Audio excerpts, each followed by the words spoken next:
The big green one? Yeah. All right. Hello, everybody. Welcome to the first episode of Unbiased America Live, obviously an offshoot of Beer and Bastards. We have a regular panel here today. Michael Lee is back, the admin and creator of Being Liberal Logic, finally. It's almost good to have you back, Michael. If I liked you, Almost. I would probably say it is good to have you back. I don't want to see your face either, Will. We have Matt Palumbo in attendance. You could see in his glasses the reflection of his computer screen. Matt Palumbo, obviously noted author, good friend of Dan Bongino, and one of his guests on his radio show this week. You can check it out. Matt will probably, you posted it on Being Classically Liberal, right? Matty? With this. Sorry, technical difficulty. I'm having Jacob from We Are Capitalists convert it into, or put it on YouTube, so I'll be sharing it once it's up. All right, very cool. The only Matt Palumbo, the only junior high kid that cannot use a computer yet. And all the way to the left there, we have Grant Phillips, the creator of the Modern Libertarian and admin at We Are Capitalists. What did you guys do at We Are Capitalists this week? You just went back to the regular page? Yeah, we reverted back to a regular page because Facebook is they're like oppressive. You could stop it. Yeah, they're very oppressive. They shut down the whole group thing we had going. Okay, so you went back to the page. I've noticed. All right, very good. And we also have our special guest, Julie Borowski. Julie Borowski has a bachelor's in science. Was it Frostburg State? Yep. You graduated magna cum laude. Very admirable. It's great. You worked formerly for FreedomWorks, correct? Yep. For 5 years. 5 years. Wow. When did you stop working there? April of this year. And then you went out and did your own thing from there? Yep. Trying to do it. All right. Very cool. Yeah, you have a very successful YouTube page. What came first, your YouTube page or the Facebook page? YouTube page in 2011.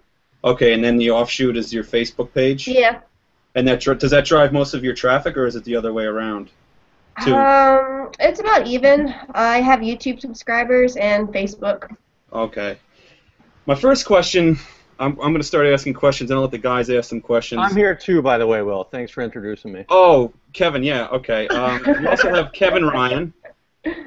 Kevin Ryan is the purveyor of the Unbiased America page, which also is the cousin, obviously, of this broadcast.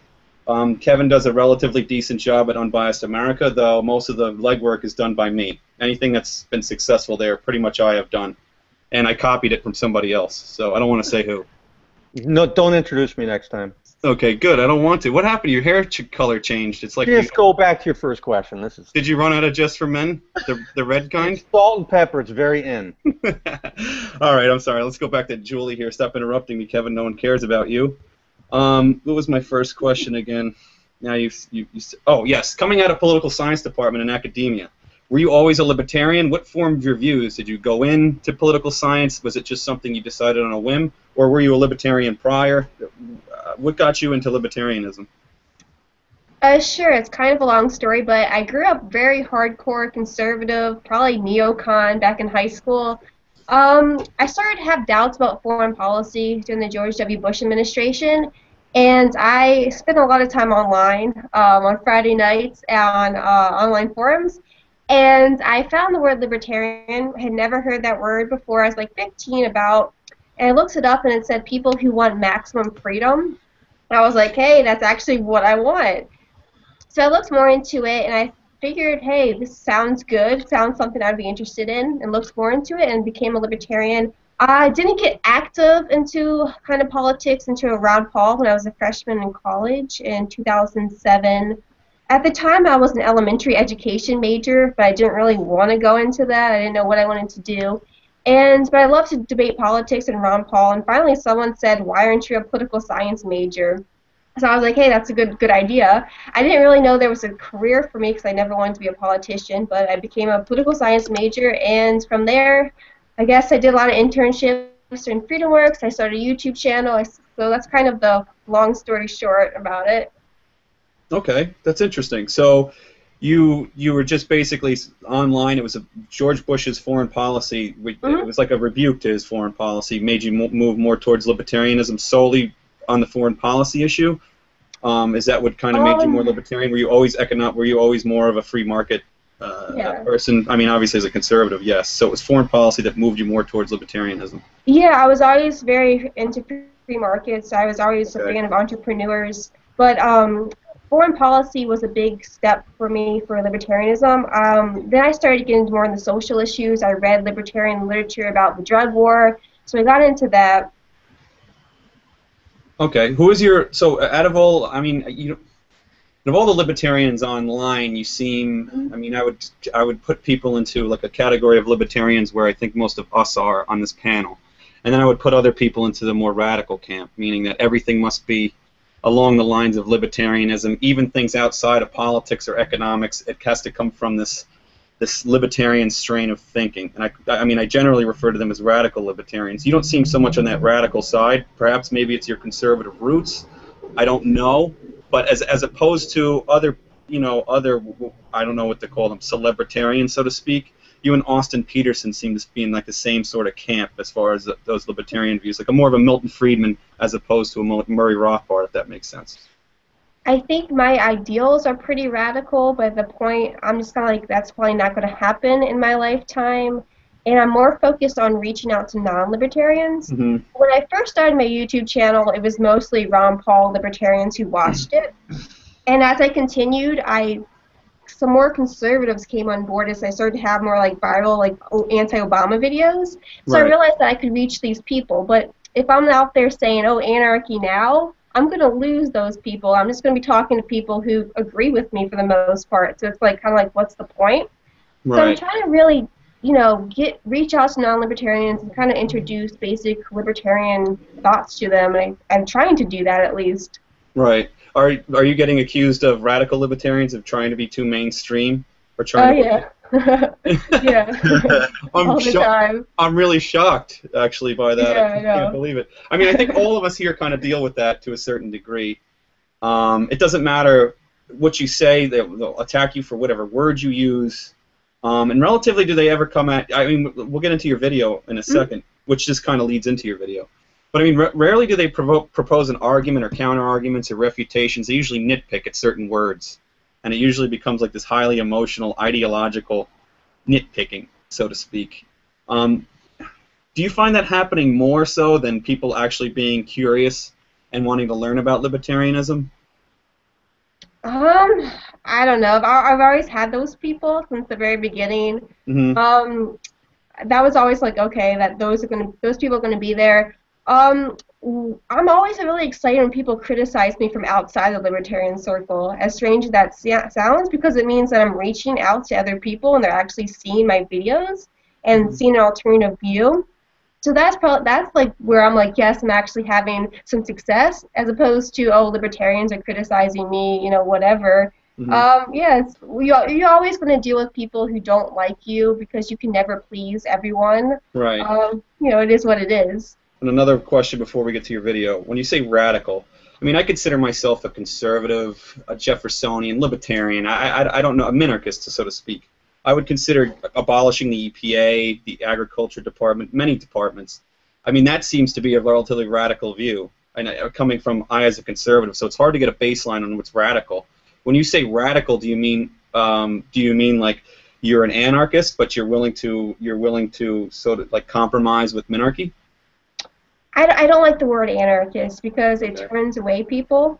Mm-hmm. When people hear the word anarchy, they don't think, oh, voluntary associations, capitalism. They think people destroying private property and, basically crazy people with a Guy Fawkes mask. That's their image of it, so I don't like that word.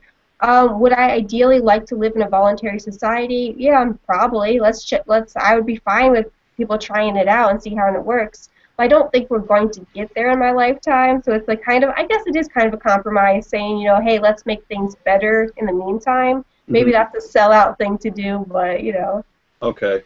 I mean, because I know from being in academia, I'm considered extremely radical as a conservative. The things I say are generally laughed at. And people will rarely ever refute any argument I have, but then just generally criticize me personally. I get called an anarchist all the time. I'm probably the furthest thing from an anarchist. But the video you have, we all kind of deal with these certain libertarian issues. and you know, certainly the celebritarian point of view. I don't understand. I mean, the word celeb. We had our first show, right, guys? It was on celebritarianism. It was our first Beer and Bastard show. We had Josie Wales on to talk about it. I still don't really get what it is. Is it? I think you said it in your video. It's a person who's known throughout libertarian circles. Mm-hmm. And what are they known for? Their scholarship, or are they? What are they? Are they known? What are they known for? Their personality or their scholarship? It depends on the person. Some people are known for their work. They do blog posts, videos, stuff like that. Some people just post a lot of memes, and that's how they're well known. They like to debate online on Facebook threads, and that's how people know them. They don't actually do anything or actually produce any of their own original content. Mm-hmm. So it really depends. But yeah, it's basically people who are well known within libertarian circles. Right. Because, I mean, if I were to look at you as a celebritarian, you have credentials in political science. You've also worked for FreedomWorks, which is a pretty decent think tank. So, I mean, I think it's your background at this point. I don't know if it's just something that you're just like some sort of internet hawk. I think that you're involved in the movement, even though I don't like that word. But there's just some people that aren't. They just post memes and then become like quasi-famous on social media. Is that what that is? Just people know them from Twitter and Facebook. Yeah, just people who post tweets and do memes and stuff, and people know who they are, but they don't actually produce any original content.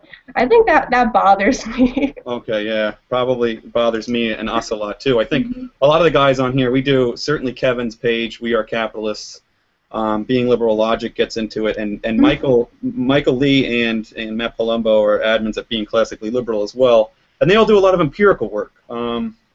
It's a lot of research, it's a lot of writing, and I don't see them just with the mindless memes, and I think it gets like, it's cool, it's cool to see a really pithy meme, but after a while, when that's all you're doing when you in debates and you use a meme or a picture and you rarely, it seems to be more emotional than there is any logic, it starts to get kind of annoying, and I think a lot of these people kind of make their bones on that. I want to get the guys in on this one. Grant, do you see that? I haven't, for some reason, We Are Capitalists isn't coming up on my news feed lately. I got to go to the page and keep liking all the posts. And I haven't seen all the kooks that you usually get over there. Well, we have our new Marxist troll. He's back because we went back to our page. So we have our Marxist back, our resident Marxist. Go ahead. We don't really post. Like every now and then someone will post like a meme just kind of like in jest and then like put up a little write-up about it or something like that. But I've definitely seen the over-memed, like, Lysander Spooner and Murray Rothbard quotes that are just like, I posted something on my page, and then it's just like all these memes about, like, some quote some guy said, and I was like, the world is saved! You found a quote, And, right. That's really annoying. I ignore it now. Will froze. Well, who's going to take over as host? I'll go next because he was going to call me next anyways. I see the same thing, but I think you take a look at like the being liberal style of being an activist, where you just throw a bunch of memes out there that get ridiculous shares and likes and comments, and you end up influencing, I would say, way more people through that route than you do by spending the whole day researching something that ends up getting, just a few hits. And so I'm trying to, on Unbiased America, I'm trying to sort of walk the edge where I do a lot of research on a hard issue, and it takes me a long time to write something, and then I will supplement that with, or complement that with a good-looking meme, sort of like an introduction to the article. And I know that Jason Hubbard was doing the same thing on We Are Capitalists and having a great success with that, and ended up basically, becoming a revolutionary Facebook page doing that. So I'm trying to do the same thing, but it's hard because the ones that you really want people to read are the ones that you spend the most time on, and the ones that you put the most research and effort into, and the ones that actually get 1.5 million views are the ones that took you 15 minutes to do and were just capitalizing on, people's emotions. But if there's a way to infuse the two together, and I love, Julie, I love how you are probably the best at introducing people to your ideology of anybody that I know. Oh, thank you. Yeah, and it's the type of thing, but it's sort of, you got to thread the needle to be able to do that and not get too wonky, but at the same not become just something, you know, like we were explaining with memes. So I kind of have been trying to find a similar balance, and it's been working pretty well. But I think if you really want to make your ideology stand out, that's the route you got to take. Okay, I'm just going to pick up. I kind of know where you left off, but I mean, yeah, Julie does a good job of that. Austin Peterson does a good job of that. And I notice Austin and Julie get the same kind of, I don't know, the same kind of trolls. You know what I mean? Those like radical libertarian trolls. And Kevin has done a really great job at the same exact thing, using empirical work in Unbiased America, and then throwing in some pithy, informative memes. So I think the three of you guys do it really well. I hate to pay Kevin a compliment. At some point, I will make fun of his age and/or his hair. But those pages do a really good job at that. Mike has a unique page at Being Liberal Logic, and it blew up. And I don't know, Julie, if you know about his page, but he generally takes memes from Liberal Logic and debunks them. And he kind of started the format of putting, you know, their like liberal memes and then putting a rebuttal meme, something pithy, which is a hard thing to do. And he got really successful at it. And you'll have an interesting take on this. A lot of people just basically use those comments without any thinking as rebuttals and arguments. Did you find doing that restrictive at your page, that you could only fit so much of an argument onto one of those little memes as a rebuttal? Was it? I mean, are you really using a ton of brain power in the process, or logic? Go ahead, Mike. Well, yeah, you have to use some brain power just because you have to find something at least somewhat clever and in a very short picture to get people to look at it. So yeah, it's restrictive in a way, and then you're restricted by only rebutting stupid liberal memes. So yeah, I mean it's restricting, and that's one of the reasons I like admitting at being classically liberal, because I can post about what I want without having to, you know, come up with a little clever snippy picture. But the same thing, and when you're talking about celebritarians and kind of the annoyance of the libertarian movement, I've noticed that, you know, every day I'll see Being Liberal or U.S. Uncut's crap, the stupid memes that they post that get 1,000 likes and 500 shares. Libertarians have started to come up with their own, and it's just as robotic as liberals. It's just as robotic as conservatives, and you can't say anything to these people. I mean, you could start a page right now just like mine for libertarian memes. You could easily do that, right? And you could rebuke, you know, hundreds of them. So they're getting just as bad as liberals as the liberal ones that I started out, you know, making fun of. They're terrible. I mean, it's just robotic, some of these arguments that libertarians have now. Let me ask you a question, and I'm going to get around the panel on this one. Do you think celebritarians are good for the movement, Mike? Or, I mean, are they a net positive? I don't see how they can really be necessarily a negative. Can you convince me that there's a negative? As long as you're getting the message out there, I don't really care how you do it. But do you think it could be a negative? I think that there is a negative insofar as libertarianism is a very, very big minority right now. It's not a very popular ideology. So if someone's first exposure is to a celebritarian that's kind of off the wall, let's go with, like, you know, Chris Cantwell. Yeah. Their immediate reaction to anybody in our circle is, well, these are all just a bunch of nutcases. Why should I pay any attention to them? And that's where the danger is, because when you're trying to introduce ideas to people, first impressions can be the last impression they'll ever get. Because once they see one idiot, that's it for them. They're like, well, I'm not even going to bother with the rest of them. Okay, and how much exposure do you think somebody who's looking for libertarianism, like say Julie was before she went off to college, how many people do you think are Googling it and finding Chris Cantwell or Kokesh or some of these guys and think that speaks for the whole, I don't know, the whole movement in general? Do you think that happens often? That's the first name that they find, as opposed to, say, Milton Friedman or Hayek or any of those other guys? Well, I think today the first name you're going to see pop up is Ron Paul, which has some positives and negatives, and then you have the people that talk about Ron Paul, and then you get into some of the kooky people, and it just kind of gets 50-50 at that point. You could run into Kokesh and be totally turned off by libertarianism, or you could run into, you know, Being Classically Liberal or We Are Capitalists and be like, wow, So at that point it's kind of a toss-up, you know. Mm-hmm. But yeah, the first one's usually Ron Paul, and it might turn into Rand Paul from this point. We'll see. Right. Maddie, some of the same questions. I mean, you have a lot of exposure with your writing and guest spots on radio shows and so on and so forth. Do you think? I mean, you're more so exposing your work than your name. Mm-hmm. Do you feel it's a problem if somebody's name, like a celebrity's name, comes first before the material, or it's only their name and no material? Does that make sense? Like go ahead. The thing I've noticed with celebrityrians, though, it's like they're famous for their name and material that isn't theirs most of the time. So I don't really know. Yeah. I don't know. Like, I think you guys were talking earlier about like the whole meme issue. I think it kind of started this with Upworthy and BuzzFeed, and then the old news media seems to have degraded since they started that model of the clickbait and then whatever. That's hard to say. Like, I know when I was writing for Rare, what would happen is I would write a very serious article, but they would give it a clickbait title, and I would get a lot of views in from that, and it would be serious content. So I think that was the original trade-off.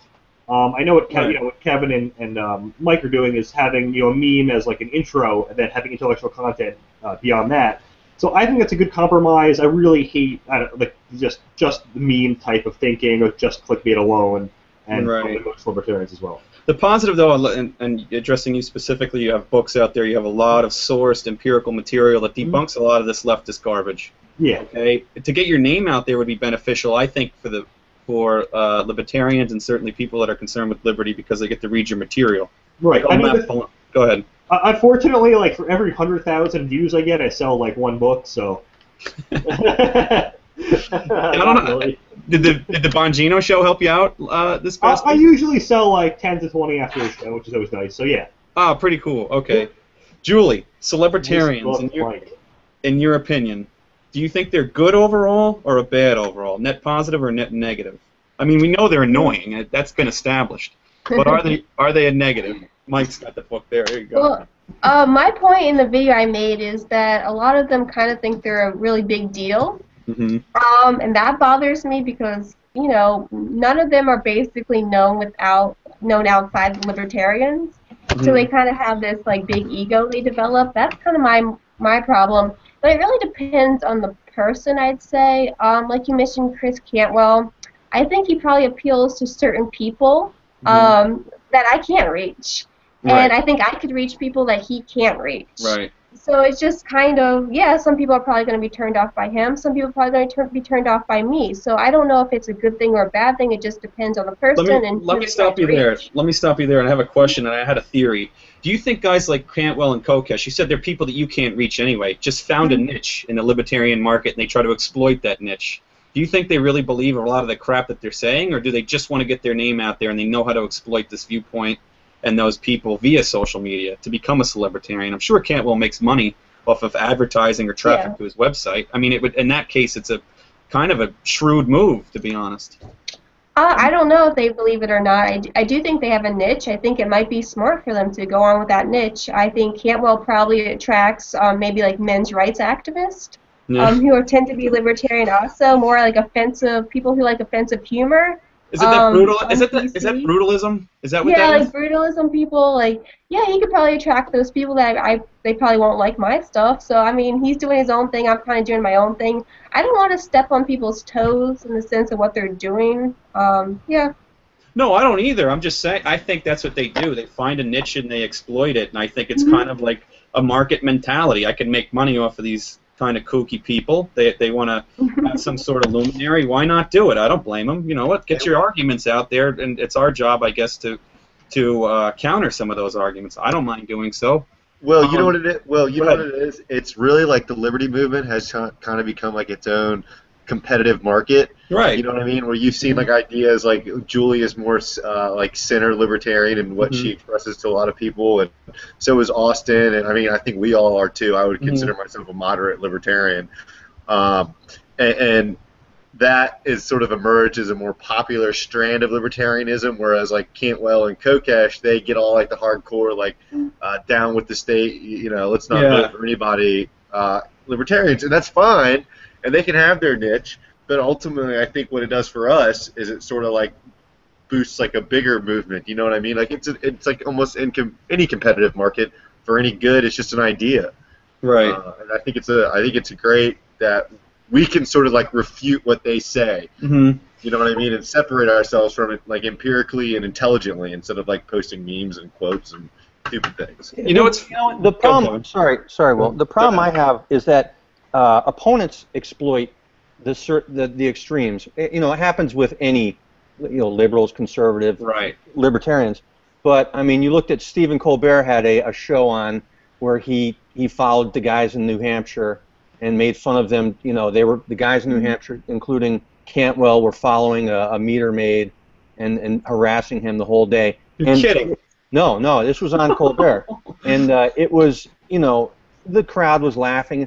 That's that if that's people's perception of what libertarianism is, then that's where I think the negative side of celebritarian movement comes in, because yes, I agree with Julie that you don't want to step on anyone's feet because they're bringing in a certain market, but at the same time they're also pushing away a certain market.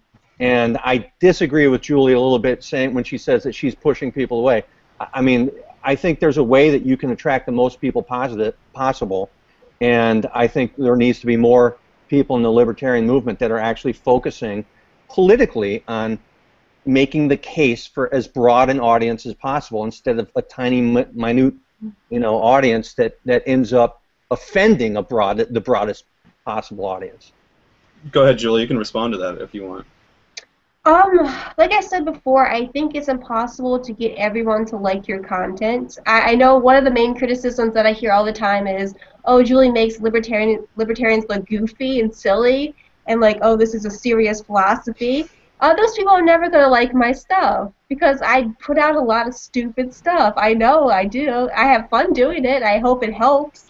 How do you mean stupid? I mean, I think you might be goofy doing it, or but I don't know if the content in itself is stupid. I think you're doing it in a fun and goofy way, but a lot of material seems to be serious. There's always a point. Right. To the video. Right. But some things that I do in the video are stupid. Right. I get it's an entertainment factor. Yeah, it's an entertainment factor. I started doing that because I started watching a bunch of other YouTubers, like popular, like pop culture YouTubers, and that's what they were doing, kind of acting silly and goofy, and that's how I have an audience. Right. So I started to do that. So there's a lot of criticism on me for that. So if you're a really serious person who doesn't like to watch that kind of stuff, you're never going to like my stuff. Right. But at the same time, yeah, I kind of have my own niche too, and people have their own niches. It's fine. Right. It took me about 5 seconds to understand why you were doing it that way. Maybe because we all do this in social media, but it wasn't like, oh, she's really sullying the libertarian philosophy. It was like, I get it. She's using important material and trying to get an audience. If you just sit there and you're serious the whole time, who the hell wants to listen to that? No. I read economics journals and all this like heavy stuff all day. Read all these heavy posts all day, and then Julie, like some of Julie's videos, they're refreshing, is what they are. That's a good. They're very refreshing. Great point. Going through studies all day, reading this stuff, highlighting, and you just want to hear somebody just elucidate it in just a pithy, short, concise manner. You know what I mean? So I think, and you know what? A lot of the people will put content out at We Are Capitalists and at Being Classically Liberal, and definitely Unbiased America. It takes a ton of research. You know what I mean? And we put a lot of work into it. Nobody sees it. And I think that's when we're the most disappointed. And then we'll put out something that has a good message, but it's kind of goofy or it has humor to it, and it just goes berserk. Yeah, I've learned that too. Well, that's the point of what I do. Right. A lot of my posts have attached to the actual picture. They'll have, a 5 to 10 paragraph explanation as to why the particular meme that I'm disputing is wrong, but I'll have source material from different studies, different think tanks, and yeah, the picture will get liked by a bunch of people, but at the same time, I'll also reach more people that actually want to read the content just because so many people liked the funny picture. Mm-hmm. So it kind of works both ways. If you can find a way to reach the people, as long as you. I think we're losing them at the end. So was that just it's a give and take. Okay, maybe sorry, Mike, we missed that last half, I think, just because of the show. Can you guys hear me? Yeah. Okay, I don't know what the hell's going on with this. It's starting to act like Spreecast now. I missed the last part of what you said, Mike, but I think I wanted to have a follow-up question, but I missed what you said. So I'm going to move along here to Maddie. Gosh. Yeah. Let's talk about some like contemporary stuff in the news now, and we can relate it to the libertarian movement. Certainly the stuff with the Confederate flag that's been going on. I think the Confederate flag caused the shooting, actually. You think it was responsible? Like, I think it was solely responsible for the shooting. as like the mastermind behind Yes. it? Okay. Mastermind, perpetrator, all the above. No, you bring Walks and talks and pulls triggers. Yes. You bring up a good point, though, because look, this horrible thing happens. Terrible, guys. Obviously, a racist loon job, an awful tragedy. And what does the left do? Push their policy agenda and bring up a flag. Oh, will you get rid of a flag? What? I've never been a fan of the Confederate flag, but it's like, guys, it's been here for what, 200 years, and we're just noticing it now. Like, why? Because it's not like this kid's the first racist either. Like anything to further their agenda is really what it is at whatever cost. It doesn't. I mean, you see the president get up automatically gun control. You know what I mean? Here, I was shocked when I saw that. I mean, like, reacting right away in the face of tragedy is what got us a Patriot Act. It's what got us a war on terror. I mean, it's not the wisest thing to do. Yeah. Go ahead, Grant. I wasn't surprised when he brought up gun control, because after every single shooting he's brought up gun control. I think he's just going to be just as unsuccessful if he tries to do anything as he has been in the past. But it was particularly annoying that Dylan Roof has been completely overshadowed by this whole Confederate flag thing. Completely overshadowed. Once they're like, oh, we got him, it was like, oh, let's ban the Confederate flag. Like, so have the victims.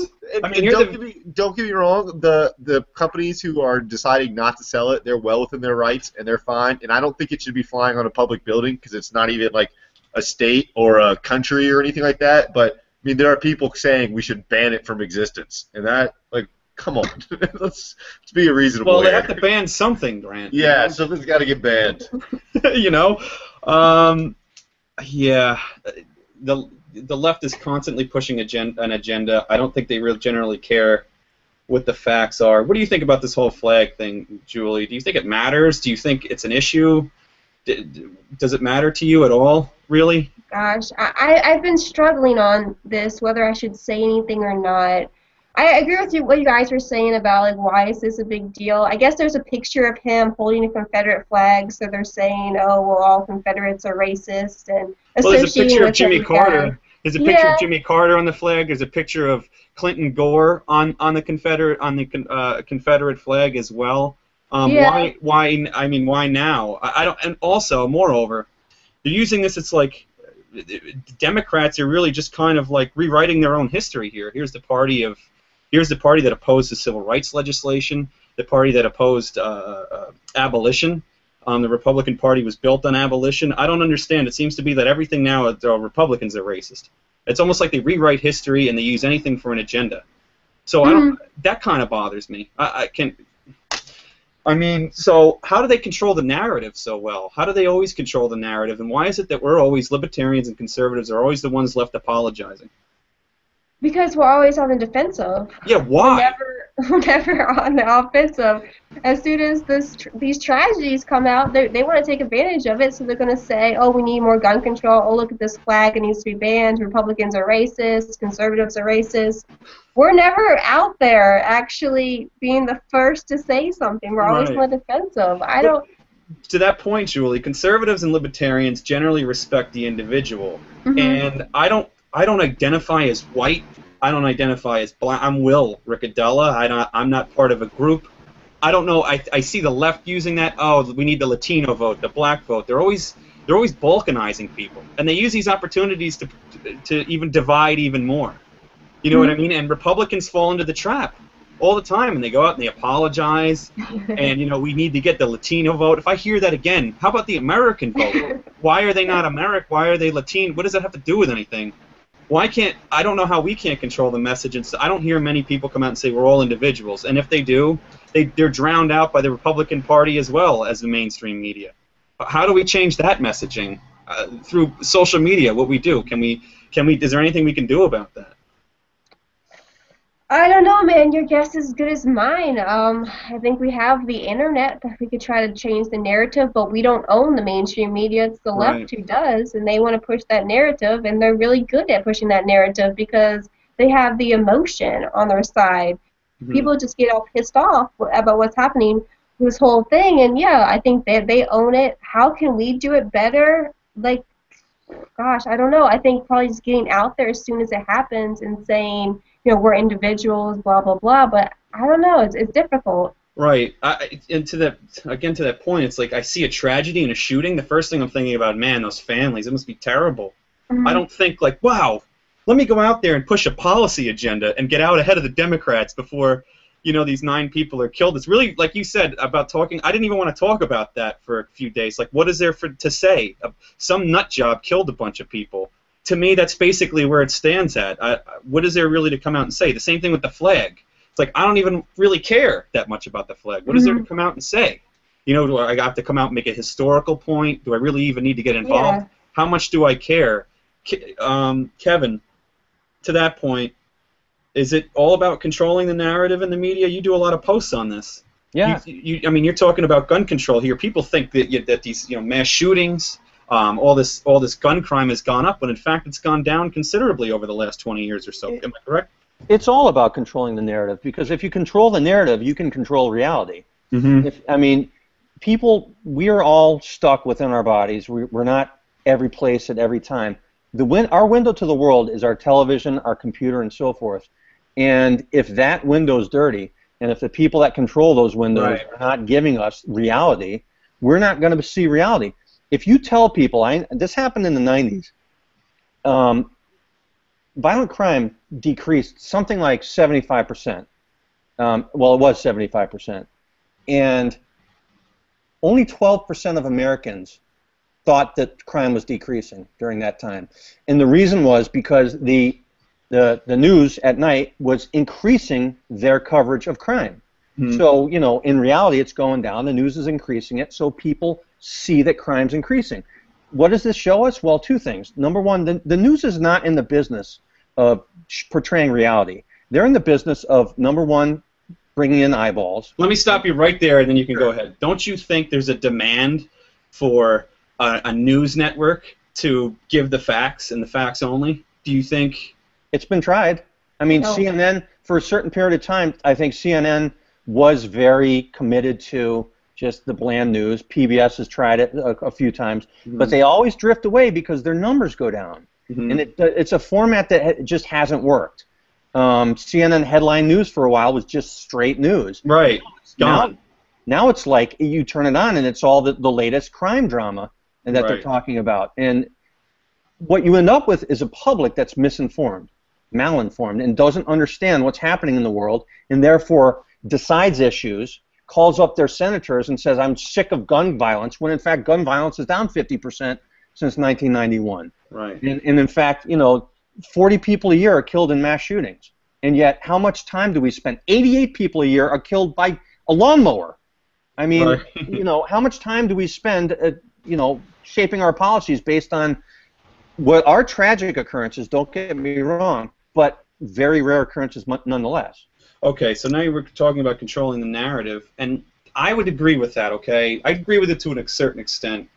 But, I mean, look, you know, 50, 60 years ago, you had just, I mean, you got your news. It was very limited where you could get your news from. So I think the liberal grip on the media was worse a half a century ago, even 30 years ago, even 25 years ago, you had less 24-hour cable networks. And today, I mean, we're all a product of social media, people getting on the internet. You can generally find news anywhere you want. I mean, you can fact-check news stations. I know that it comes at a greater cost of time, and not many people are going to do that. But you can go and find whatever news you want. I don't think they have, like, the leftist media has this stranglehold on the news anymore. Mike, would you agree with that, or do you think that liberals still control, like, the mainstream the mainstream news to a point where people don't want to look anywhere else? Is Mike still with us? I think he's having trouble there too. Maddie, did you hear the question? Yeah. You go. It's tough to say. I think the left certainly has a stranglehold on the mainstream media, like on TV and whatnot. However, I think most people, certainly people my age, are getting more and more information online, and I think certainly you can really get any opinion there. But I think one of the negatives, of course, of that is that people tend to only view news that confirms their bias. So there's negatives on both sides. Okay.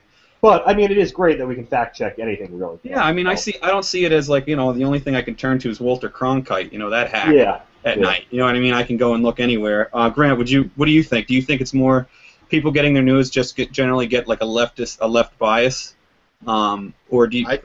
I think that leftism or like the socialist and progressive left, that philosophy inherently appeals to emotions.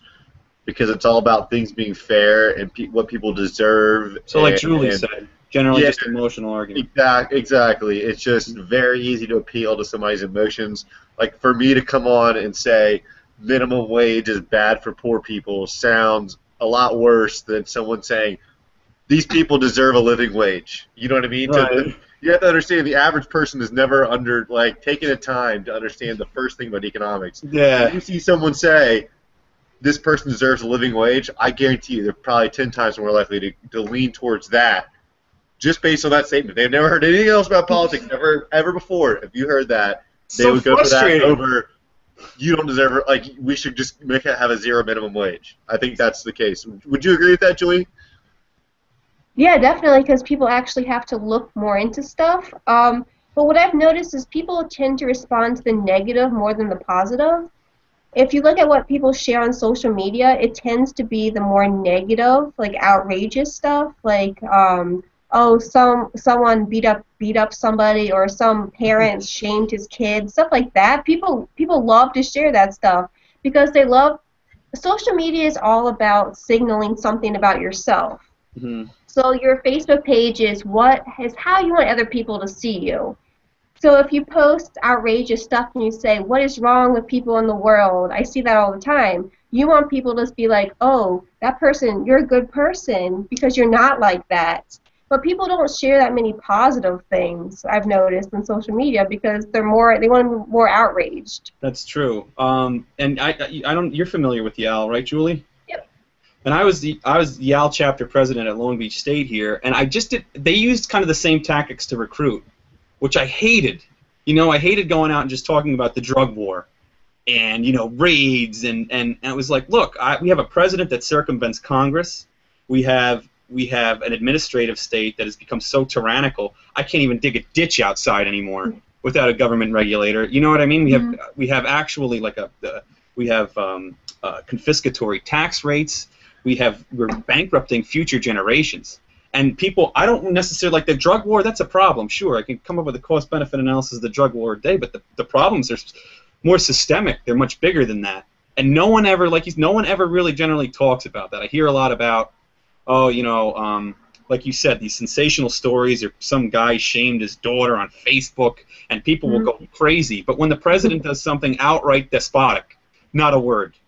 You know what I mean? And I don't think anybody focuses on that enough. Is that because, just like economics issues, people don't know enough about how the polity in and of itself is supposed to operate? Yeah, it's more complicated. You have to look into it to know. Right. Also, I think a lot of people are afraid of offending people on the internet, on social media. Like, I take, for example, like my high school, my college friends, they never post about politics at all. Mm-hmm. If it is something, it's something like very kind of like nothing really at all. It's not about, oh, Congress did something bad, because I think they don't want to offend people. Right. They're like, well, I want to be well-liked within my social group, so if I say something like too political, they might not like me. I think that's kind of part of it. I think you're absolutely right.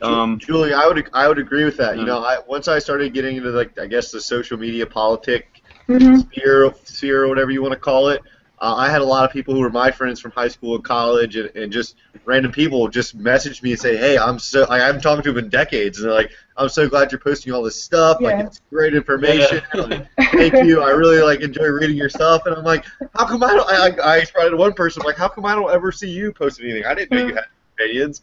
And they're like, well, like I don't know, like I That's don't want to have to funny. deal with like the firestorm. I don't want to kick the hornet's nest. I'm like, all right, I'll kick it and throw gas on it and toss a match. I hear that too. Yeah. It's a good point. I hear that a lot too, and I'm like, why don't you comment or like it? And they're like, oh, They I don't don't. want to. Yeah, I was saying, like, why don't you tell me you like it? So here's my next question, Julie, and I'll ask the other guys. Do you think it takes a little bit of bravery to do this, to be a conservative or a libertarian, and to post these contrary views? Certainly on your friends list. Look, I come from New York. I come from a very liberal area in New York. I live in a very liberal area in California. And I mean, a lot of people will come up to me and say, God, you're crazy. The things you post, you know what I mean? Like, I'll get that a lot. Do you think it takes, and I love it when they say that. I go, yeah, I'm crazy. How? Tell me how I'm crazy. They never have an argument, and they just get mad at me, and I love it. I'm just like, oh, you don't have to talk to me if you really don't want to. But do you think there's some sort of bravery? Did you lose friends doing this? Can you speak to that at all? I think when I first started out, a lot of my friends thought I was really crazy. Like, I never really posted about politics, and all of a sudden I found out about Ron Paul, and it was like Ron Paul like all the time, like on Facebook. Like, looking back, it was excessive. Like, I was like, oh my God, like, Julie, get some social skills. Like, that's not okay. But yeah, I mean, I got defriended a lot. People thought I was weird. Like, I posted recently about why women are less likely to embrace libertarianism. And one of the point I made is because it does take some bravery to talk about these issues because they're not popular issues. People are going to think you're weird, or they're going to think, like you talk about the minimum wage, that you're a heartless person, that you're not a good person, that something's wrong with you. So when you are posting about this stuff, yeah, people are not going to like you. You know, I get a lot of hate mail every day, people wanting me to die. Oh my the God. regular person doesn't really want to deal with that. They just kind of want to live their life. So yeah. Do you get a lot of like liberal trolls to your page that just bust your balls, or what?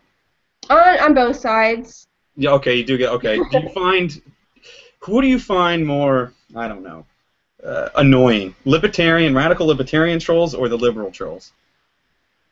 Annoying. It really depends. Who's more on Who's more ideological, would you say? Do you think it's the same? Do you think it's like... The radical libertarians, usually they have a really petty reason why they're mad at me. It's just like, if that's not even important. Like, we probably agree on these issues, but like I word things a little bit differently than you would. So, but like I said before, like, it's actually a good thing when there's liberal trolls on my page, because I'm reaching out to people beyond trolls, hopefully, and maybe their friends will see what they're posting. Those don't really bother me. I've gotten to the point where I have pretty thick skin and I like to mess around with people online. They hate when you agree with them. So yeah, I like to have fun with it. I mean, I like trolls. Okay, now here's my next question. Have you ever reached somebody? Has anybody ever said to you, Julie, I loved your stuff.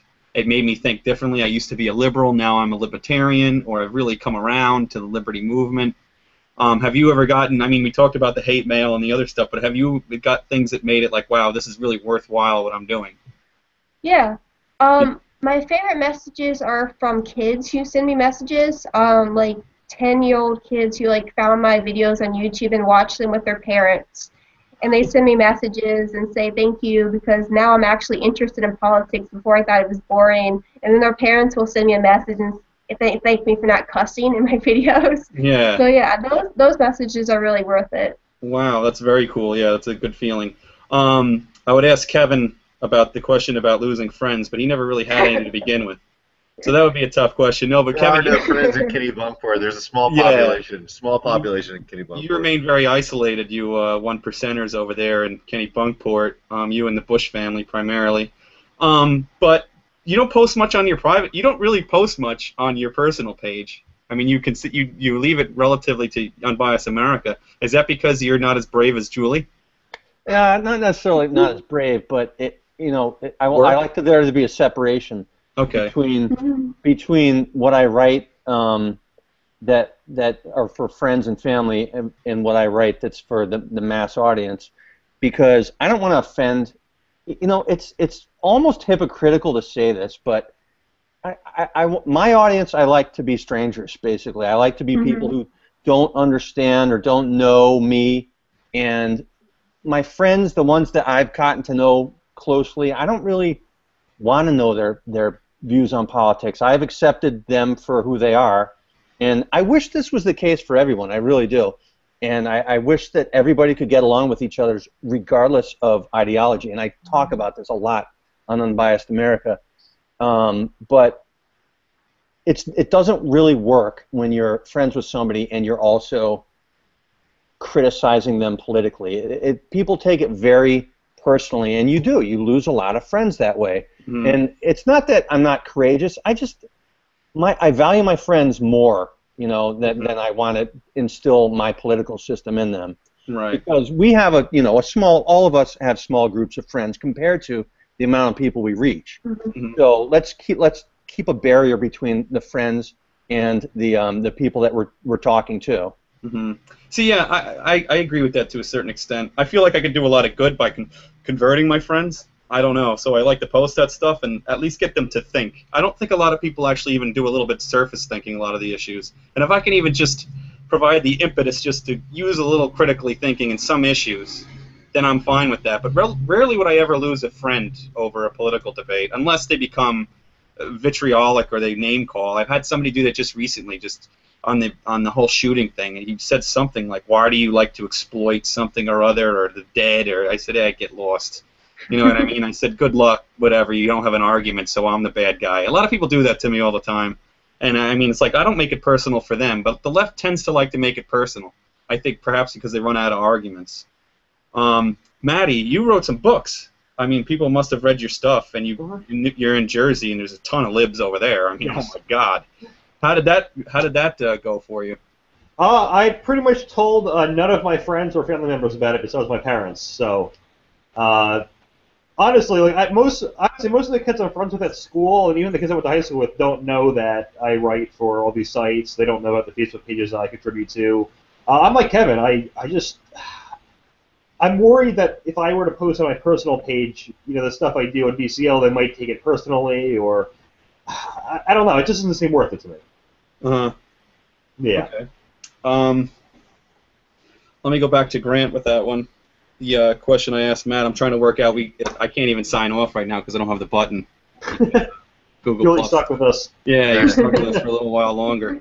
But Grant, do you ever at We Are Capitalists? I want to ask the same question. I admin there for a little while, and I know there was a lot of people that were grateful for the content we put out, and we did change some minds. Does that still happen there? Like, is it? Yeah, okay, go ahead. I mean, I get people who comment on, and they say like, you know, this hasn't convinced me to change my ideology, but it's at least made me like second guess what I believe, and I think it's always a first step, because when someone says that, I mean, that's just you smoked the pot, you started the gateway drug, you know, and that's always really good to hear. And going back to like, I post a lot of my stuff on my personal page. I frankly don't really care what my friend, like what other people I know see, and I think I've actually converted a lot of people close to me. I think because that gives you a little bit more credibility maybe in their eyes. Like for example, like my girlfriend's not very interested in like politics and stuff like that. But I'm able to talk to her, and I've talked to a couple of her friends who were just interested but hadn't like taken the time to learn anything. You know, they didn't really like care that much. So I was able to talk to them about it, and I think maybe offended them a little bit, but at least got them thinking about it. You know, which it goes back to I know you know, Julie is like one of the very few women that are big in the liberty movement. At least, I mean, there's certainly a lot, but not, you know, as many as there are guys. And that's, so it's been kind of cool seeing that it is a message as you can sell to other genders and other races besides, you know, the typical white male libertarian. All right, here's my next question, Julian. It's kind of like Grant kind of touched on it. And I've been a fan of your page for a long time. It hasn't been. I like that you don't focus on a lot of certain like anarchy. You're not very overly ideological or Rothbardian. Moreover, my favorite part is you don't focus on that you're a woman. And a lot of like libertarian women, it's always about relationships, or they're writing about women in the liberty movement, and I think they're just so about gender. Do you know what? I've never mentioned gender. I'm talking about capitalism, the founding. You know what I mean? Maybe because I'm a guy and no one really cares. But a lot of women in the movement just generally talk about their gender, and issues related to relationships and a lot of that other nonsense. And I don't understand why that is. Is that marketing again? I don't see you using that strategy. I see you going more the route of fun, goofy, give off a good message, and get it out to as many people as possible. Can you get behind the logic behind that? I guess it's kind of a niche they developed. Maybe they talk about things they care about. Maybe it's just the way to get more viewers. They're saying, well, I'm a libertarian woman, I'm a rare woman, so I'm going to talk about these issues, like women's issues. I don't know. I've never just really focused on my gender. Like, until I really put myself out there online, I didn't really understand like how people treat men and women differently and stuff like that. Mm-hmm. Because I don't know, I grew up a tomboy. I have a brother. Like, I was always kind of treated like a dude growing up, I guess. I always had like guy friends. I've always gotten along better with guys. So I just never really focused that much on my gender. I'd rather just focus on other issues that I'm actually interested in. And as libertarians, and certainly as libertarian women, you would think, like, I mean, as a conservative, I'm more concerned with what's between one's ears rather than what's below their waist. Mm-hmm. And I mean, why are libertarians so quick to always identify with groups? I see that as leftism, really, to be honest. That groupthink. It's like, oh, I'm a woman, or I'm a anarchist, and what? I don't get that. Rather than conveying a message or debunking a lot of this crap that's out there, it's more so about what group they're in. Maybe you're right. Maybe that's a marketing strategy. But people that are knocking your marketing strategy, you're doing well and you're staying on message, and it's not about that other crap. You know what I mean? I think it's more powerful. I don't want to sound not humble here, but like some libertarian women, they use their sexuality. Like, oh, I'm an attractive woman. Like, look at me, look at my chest, look at my butt, all this kind of stuff. And it's just like, you'll get a lot of viewers that way, but people won't respect you. They're not like, oh, I want to know her opinion on the Federal Reserve. Like, no one cares. Right. They're just looking at you as a sex symbol. And I've tried not to do that. I know I make videos and it's not my face, but I've tried not to use like my body at all because I think it's just so tacky and it just no one respects you. Once you get old, no one's going to care about your opinion. Exactly, right. No, I see more sexualization than I see scholarship. You know what I mean? And that, and let's say if you combine both, you're a good-looking gal, but you do rigorous research and you get your point out. I could see that, but rarely do I see. I don't know what happened. I don't see them putting out these interesting pieces, these source pieces where you're actually really learning something and they're good-looking at the same time. And then they just focus on gender issues, abortion, slut shaming, or whatever else they can come up with. You know what I mean? And Kevin uses his body a lot in his posts, and it's like I tell him all the time, people don't really care about your body. He's got like a dad bod thing. Yeah, he does, and that's in right now. Kevin's dad bod. I created that trend actually. You did? Yeah. But you don't have a beer belly. You have a Scotch belly. Right. Yeah, or the Koch brothers to push that for him. It's like a beer belly, but more expensive, basically. Yeah, exactly. It costs a lot more. But just to talk about what you just said, I think there are women that do bridge that gap between a female and somebody who's just trying to push. Not my favorite, but Amanda Billy Rock, if you guys remember her. Yeah. Was very good. She was very good at actually expressing herself in a well-marketed way, but she was also, she understood that she was female and she was bringing in a lot of male viewers. And I don't necessarily think that's a bad thing, but if you look at the most popular people, okay, they're not the most popular people are substance-driven. Mm-hmm. I mean, are people that actually, believe it or not, can not just relay some good content, but do it in an entertaining way. I mean, there's a balance that you have to achieve, and like I think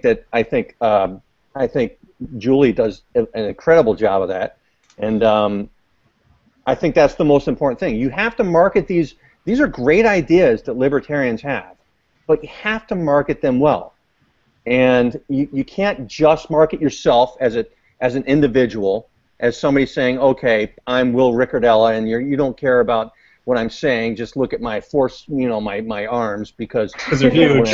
Right, because I'm just going to wear a tank top every because they're ginormous. And, my shoulders are also huge. totally inappropriate. You're welcome, show. everyone. Yeah. Okay. But seriously, I think there's a way that you can market what are very good ideas.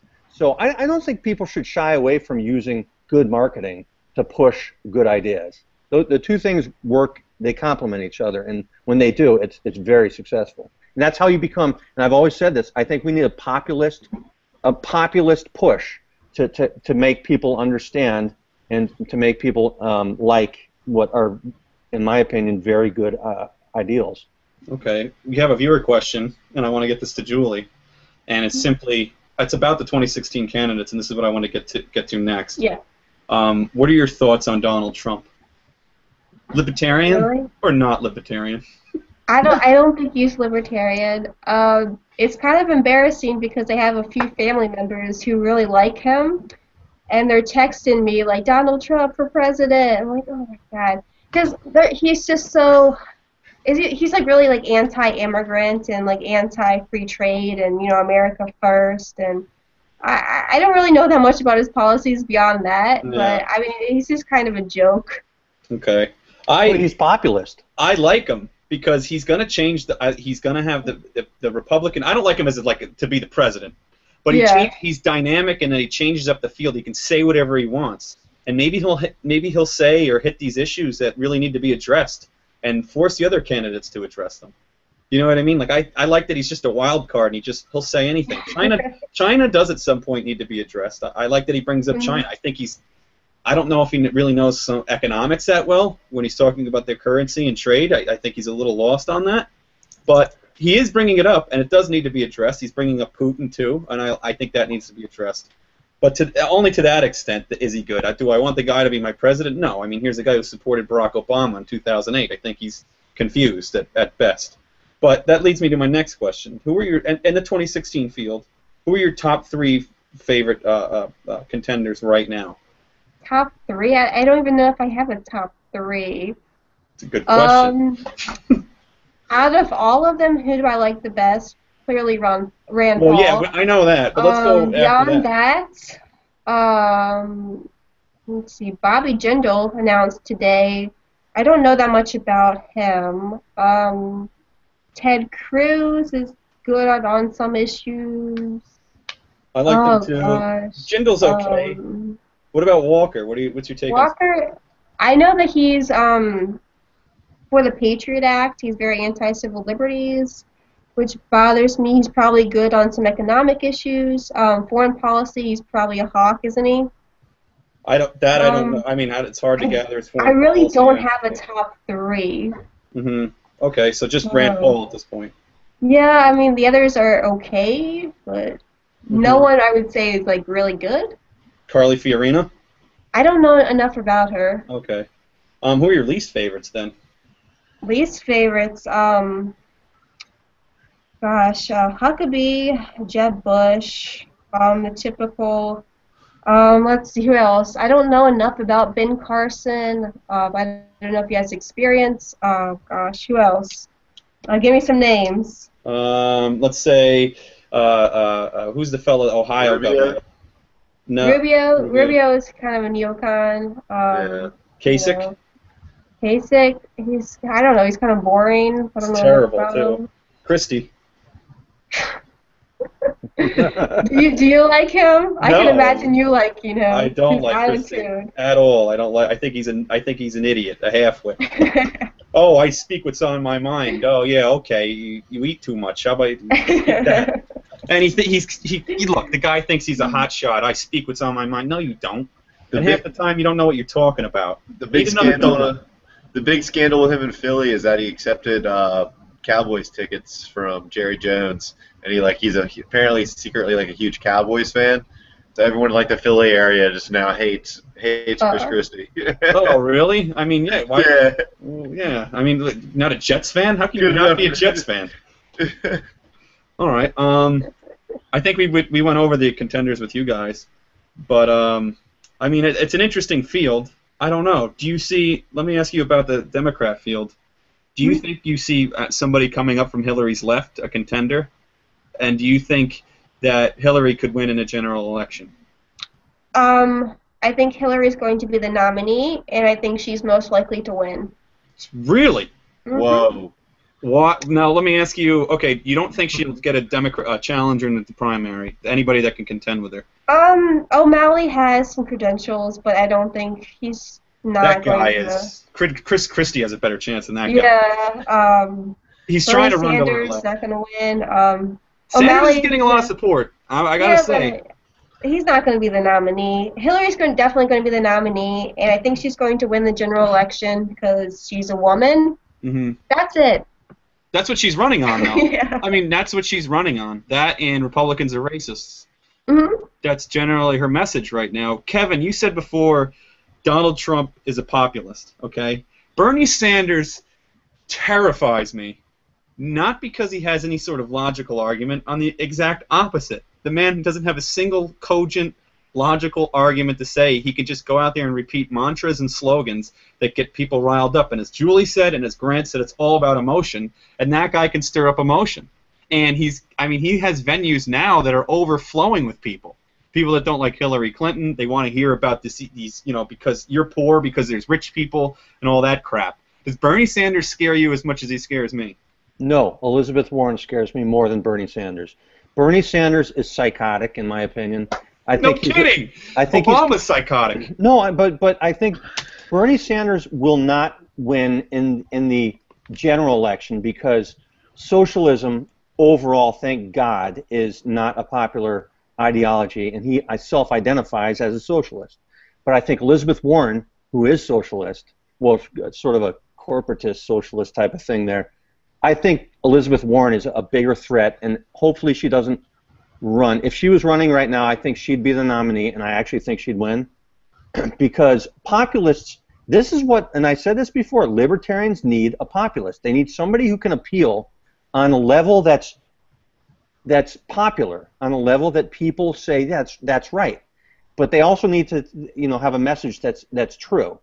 And if you can do those two things, you're going to get elected. That's why I said Donald Trump, as wacky and stupid and crazy as he talks, he says things that people believe. And reality doesn't matter as much as people believing you. And if Trump says something that people believe, people are going to vote for Trump.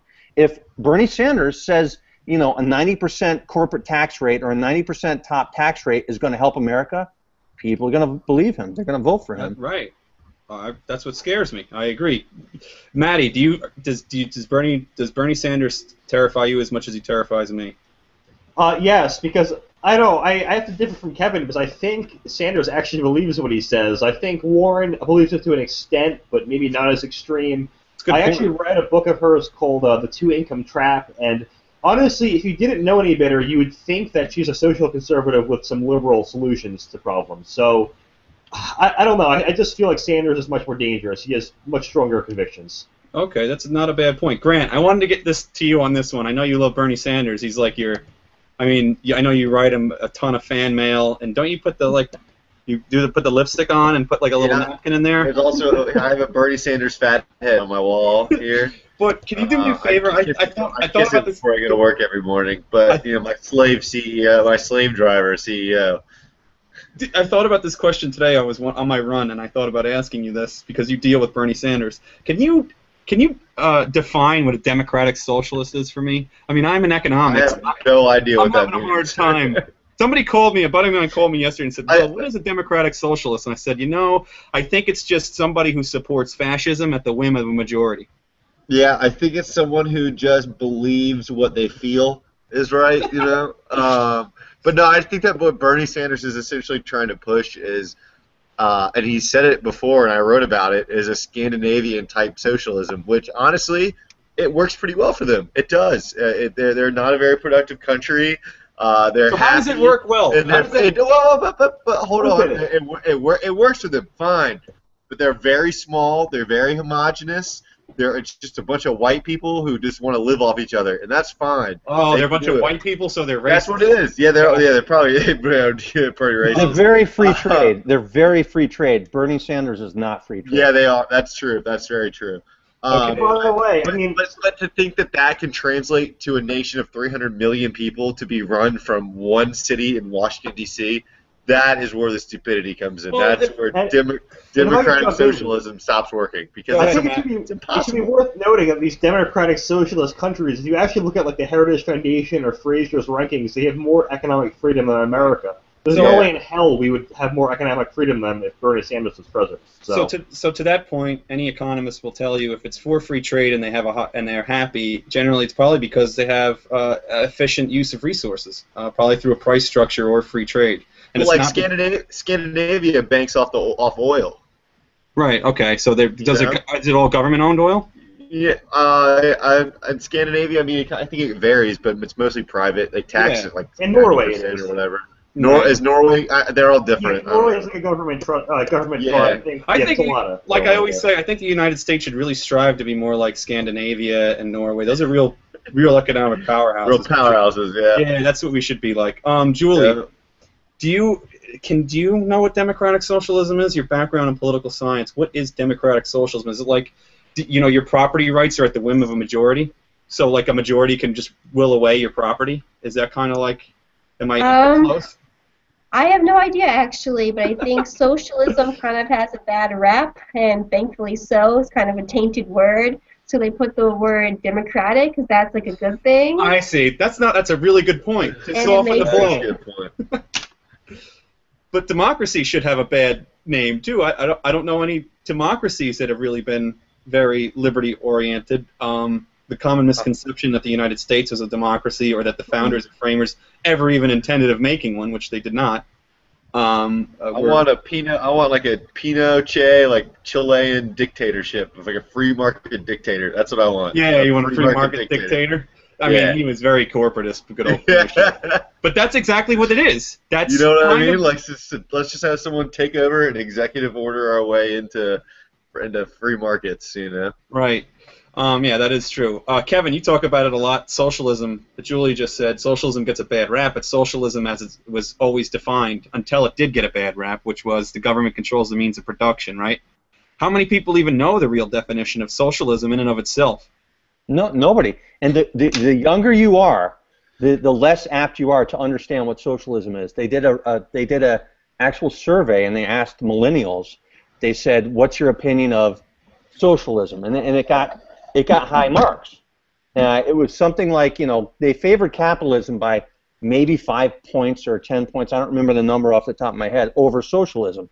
And then they asked them, well, what is socialism? And they all got it wrong. Nobody knew what socialism was. And so, again, like, it goes back to this whole window on the world perception. People are not seeing, the public's not being informed of reality, of the truth. And because of that, people have very warped perceptions right now. They don't know what socialism is. Right. So when they're supporting something, they have no idea what it is. Right. Moreover, they don't know the difference between, most people, a democracy and a constitutional or federal republic. Right.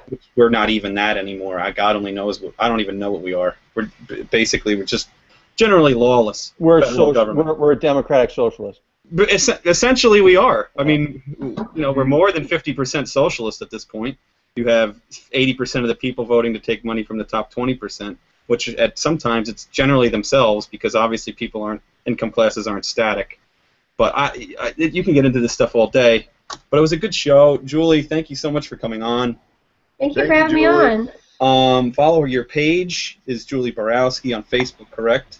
Yep. And you have julieborowski.com, and you're on Liberty Me. You have your own little outlet there as well, correct? Yes. And did you start writing for the Libertarian Republic as well? Yeah. Okay, cool. So you're on the Libertarian Republic too. Thanks, Grant. Follow Grant at the Modern Libertarian. He puts a bunch of great stuff out on there. Kevin's Unbiased America, doing very well. Have a piece coming out on government segregation, how government segregates communities. It's a ton of research, and that'll be out this week. Maddie, being classically liberal, buys books. And anything else? Oh yeah, when's our site coming up, Kevin? The Unbiased America site.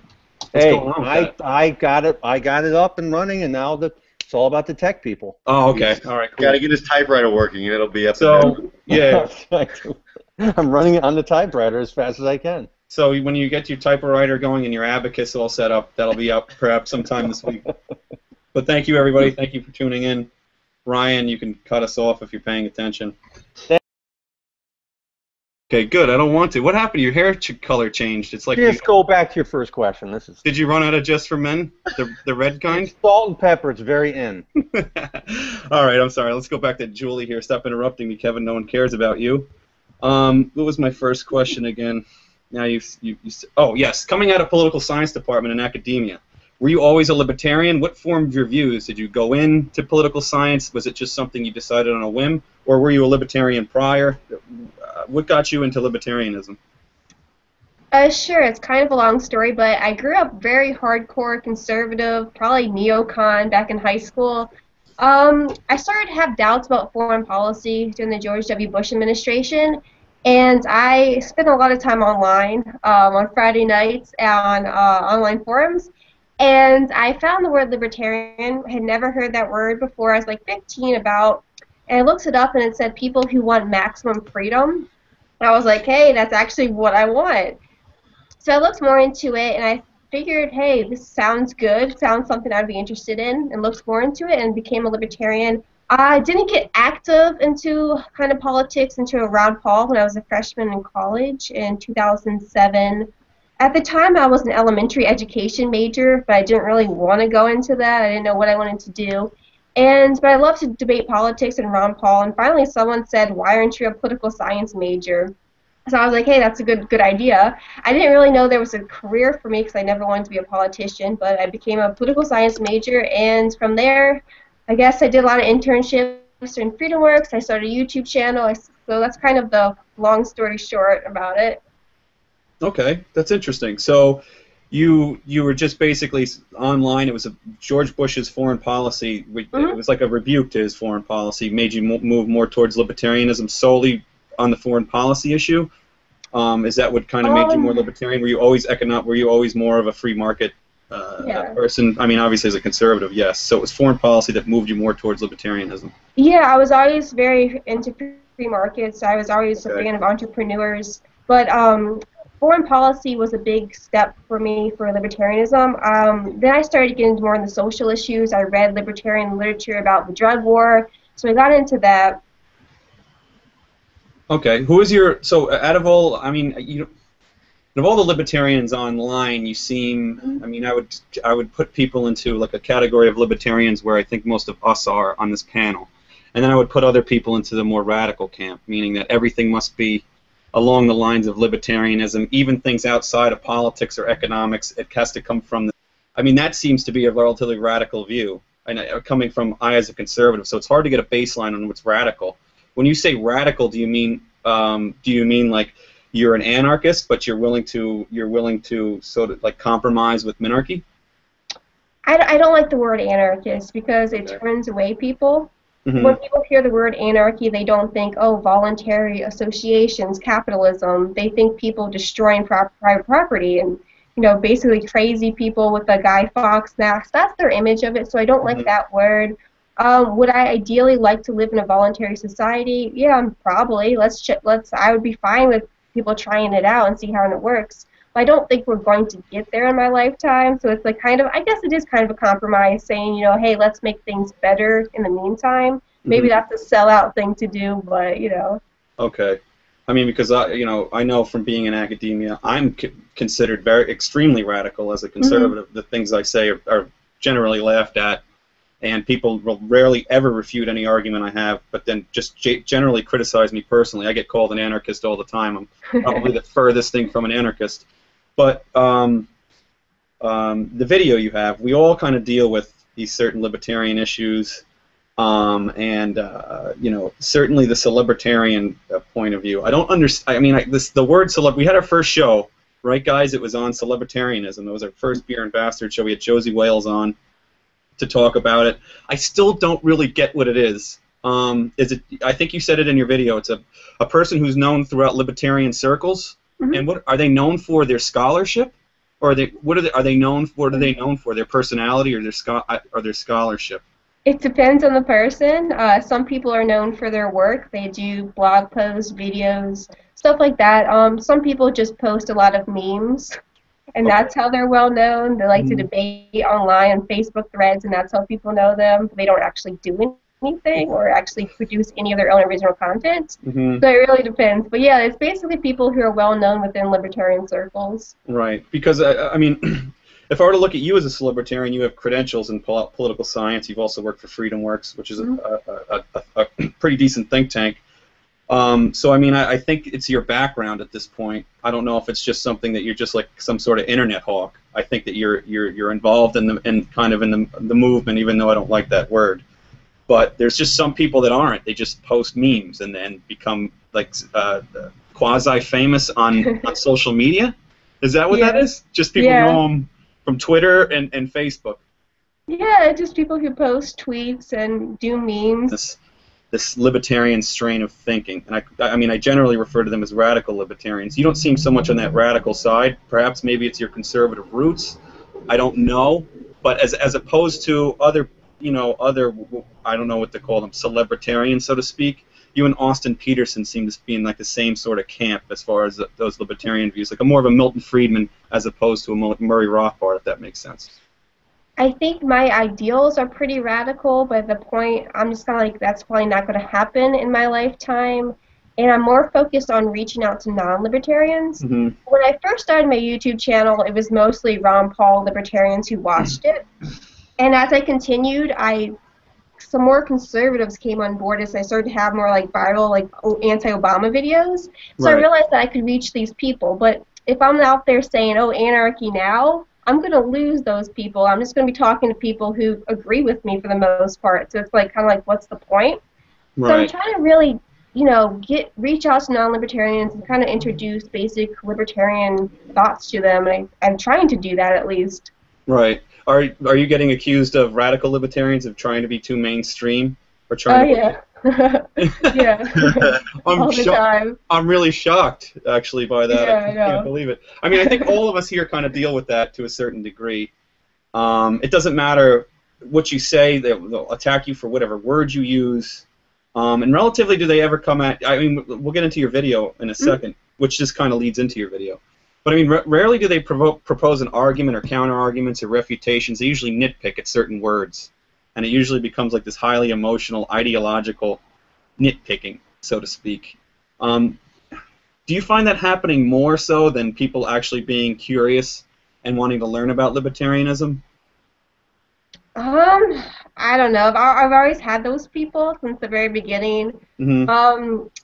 That was always like, okay, that those people are gonna be there.